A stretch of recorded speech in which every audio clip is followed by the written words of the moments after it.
सुबह सुबह, अरे सुनते हो अजय, तुम स्कूल में ठीक से छोड़ आए ना मनीषा को। वार्षिक परीक्षा है 12वीं की। क्यों चिंता करती हो आभा? अब अपनी बेटी बड़ी हो गई है, उस पर भरोसा रखो। वह स्वयं भी अपना सही गलत समझती है। नहीं जी, ऐसी बात नहीं है। मुझे अपनी बेटी पर पूरा भरोसा है। वर्तमान में आस पड़ोस के माहौल को देखकर थोड़ी बेचैनी होती है।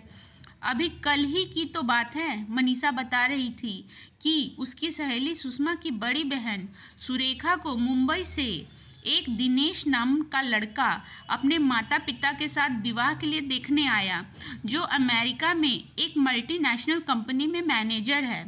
वर और वधू पक्ष की सारी बातें निश्चित होने के बाद तय हुआ कि सुरेखा और दिनेश शादी से पहले 6 महीने तक लिव इन रिलेशनशिप में रहेंगे और उसके बाद उनका धूमधाम से विवाह रचाया जाएगा। अब आप ही बताइए, बेचारी सुरेखा क्या जाने लिव इन रिलेशनशिप, और दिनेश ने बाद में उसे धोखा दे दिया तो।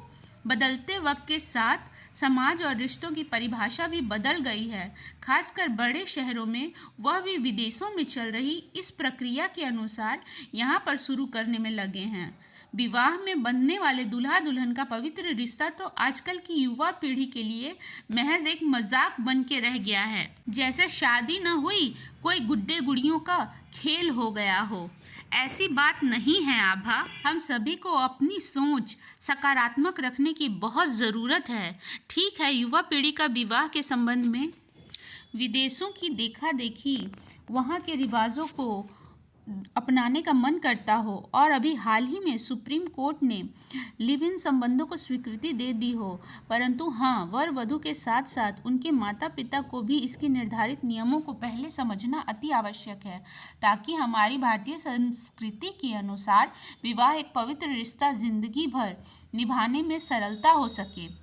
नहीं अजय, ऐसी बात नहीं है। मैं भी सकारात्मक ही सोचती हूँ, पर सुरेखा की पूर्व की कहानी शायद आप नहीं जानते हो। पहले भी उसके साथ कुछ ऐसा ही घटित हो चुका है जो नहीं होना चाहिए था। आभा, कुछ बताओगी भी कि ऐसे ही विचार व्यक्त करते रहेंगे हम लोग? लेकिन रुको, अभी आज मनीषा की आखिरी परीक्षा है, मैं उसे लेकर आता हूँ। फिर अपन सब एक साथ तुम्हारे हाथों के बने स्वादिष्ट भोजन का आनंद भी लेंगे और साथ ही सुरेखा की कहानी भी सुनेंगे, ताकि मनीषा भी सुने।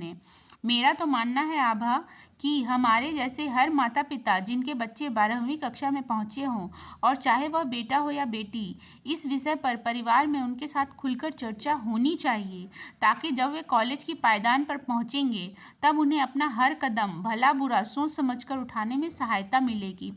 फिर अजय मनीषा को लेकर आता है और सभी साथ में भोजन करते हैं। चलो मनीषा बेटी, अपना भोजन भी हो गया। अब तुम्हारी मम्मी एक कहानी सुनाएंगी जो तुम्हें भी शायद पता नहीं है। हाँ मम्मी, सुनाओ ना, मुझे भी सुनना है। तो सुनो बेटी, तुमने अपनी सहेली सुषमा की बड़ी बहन सुरेखा के बारे में बताया था ना, वह तुमने अभी की स्थिति बताई। पहले उस बेचारी पर क्या बीती यह किसी को ठीक से मालूम नहीं है। वह तो एक समाज सेवा संस्थान में, जहाँ मैं बीच में जाती रहती हूँ, वहाँ पुरानी सहेली ज्योति मिल गई, सो उसने बताया। सुरेखा जो परिवार की बड़ी बेटी थी और घर में दादी से लेकर सभी रिश्तेदार उसकी शादी के बारे में ही हमेशा पूछा पाछी करते। दिन ब दिन उम्र भी होती जा रही थी ना उसकी, पर सुरेखा ने कला विषय के साथ साथ एमए की परीक्षा उत्तीर्ण की थी और वह अपने पैरों पर खड़ा होना चाहती थी। शादी के बारे में उसका दूर दूर तक कोई विचार भी नहीं था। उसके विचारों से सहमत होकर माता पिता ने भी उसका हमेशा की तरह आगे बढ़ने में साथ दिया।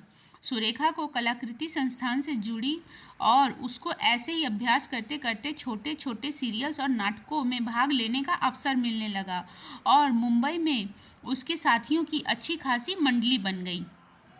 अब तो सुरेखा के वारे ही न्यारे हो गए हैं और सब जगह के कार्यक्रम प्रस्तुत करने के लिए उसे बुलावा भी आने लगा। ऐसे ही दिन गुजरते गए। सुषमा छोटी थी सुरेखा से, जो हमारी मनीषा संग एक स्कूल में पढ़ती है, पर सुरेखा बड़ी होने के कारण माता पिता को दिन ब दिन उसकी शादी की चिंता सताने लगी।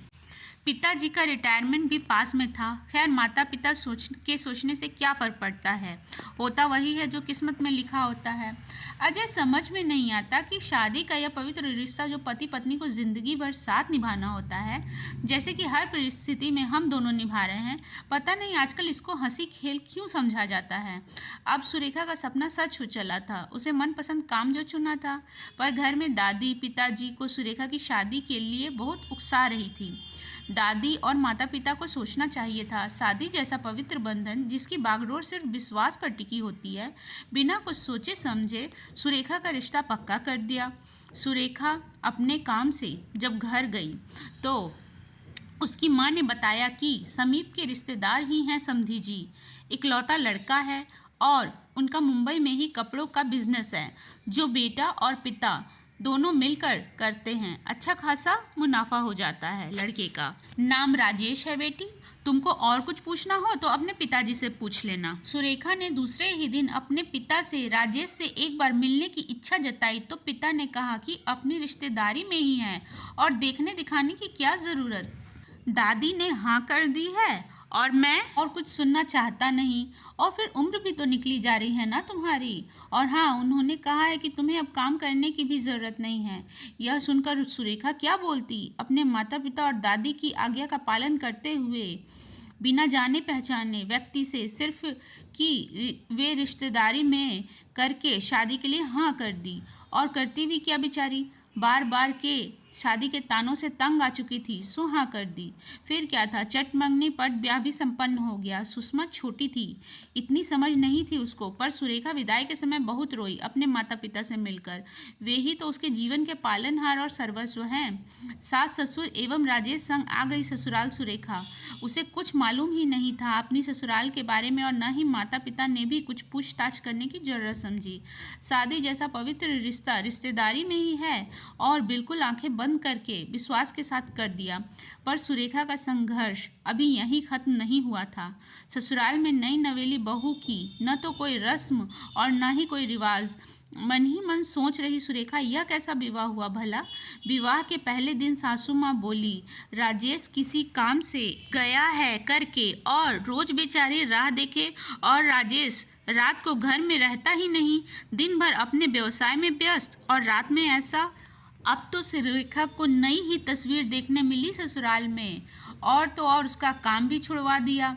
अब वह करे तो क्या करे। विवाह जैसे पवित्र बंधन में जो दो दिलों के पवित्र रिश्तों के साथ ही दो परिवारों के मधुर संबंधों को बनाए रखता है, सुरेखा के दुल्हन के रूप में देखे हुए सपने एक पल में धराशायी होते नजर आने लगे। अब वह करे तो क्या करे। माता पिता और दादी से भी बोल नहीं सकती थी। फिर उसने ठान लिया कि राजेश का राज जानकर ही रहेगी। आखिर उसने फिर शादी की ही क्यों मुझसे। इतने में क्या देखती है सुरेखा कि रात को 12 बजे राजेश शराब के नशे में धुत होकर किसी लड़की के साथ घर आया। अब तो सुरेखा के होश उड़ गए। राजेश भी सुरेखा को कुछ गलत शब्द बोलने लगा। अब तो सुरेखा रोज़ ही इस तरह के जुल्म बर्दाश्त करने लगी।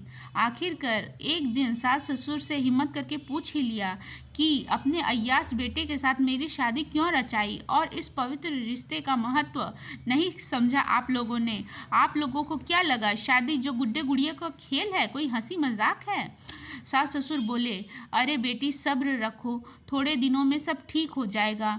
हम थोड़े ही आए थे यह रिश्ता लेकर, वो तो तुम्हारे पिताजी ने पूछा तो हमने हाँ कर दी और राजेश से भी नहीं पूछा इस रिश्ते के बारे में।